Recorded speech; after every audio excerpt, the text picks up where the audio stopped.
กินเบียร์น้ำมูโปรดจงเข้าใจหัวบ่ได้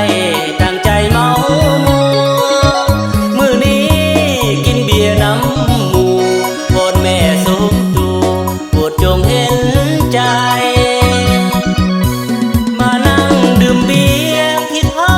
ดหน้าเมียผู้คอยอยู่บ้านเป็นห่วงย่านแม่น้องขานคอยนานแล้วสิห่วงหาเมียโทรมาหาเพราะว่าเมียเป็นห่วงใยส่วงเมาผัวจริงกลับไปแต่กลับบ่ได้เมาอยู่เรือนหมู่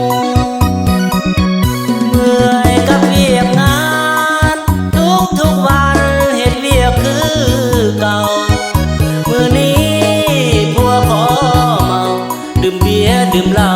สร้างสรรค์น้ำมูห้านน้อยห้านใหญ่บ่เคยไปนอกใจสมตูอยากบอกให้เมียหักผู้ว่าผัวบ่เคยนอกใจถึงว่าผัวเมายังหักเจ้าคือเก่าเด้อเมียอย่าอารมณ์เสียเด้อเมียโปรดจงเข้าใจโทรมานำพ่องามคำกับเพื่อนไว้ส่วงเมาผัวจริงกลับไปขอโทษหลายๆตอนนี้อายเมา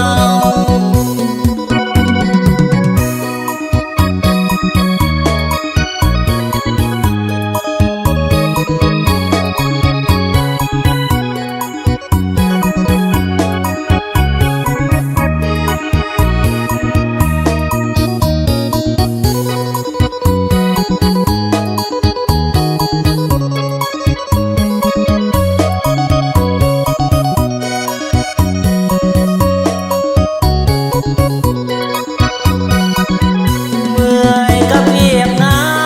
นทุกวันเฮ็ดเวียกคือเก่ามื้อนี้ผัวขอเมาดื่มเบียร์ดื่มเหล้าสร้างสรรค์น้ำมูห้านน้อยห้านใหญ่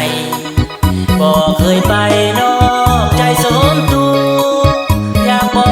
กให้เมียหักผู้ว่าผัวบ่เคยนอกใจถึงว่าผัวเมายังหักเจ้าคือเก่าเด้อเมียอย่าอารมณ์เสียเด้อ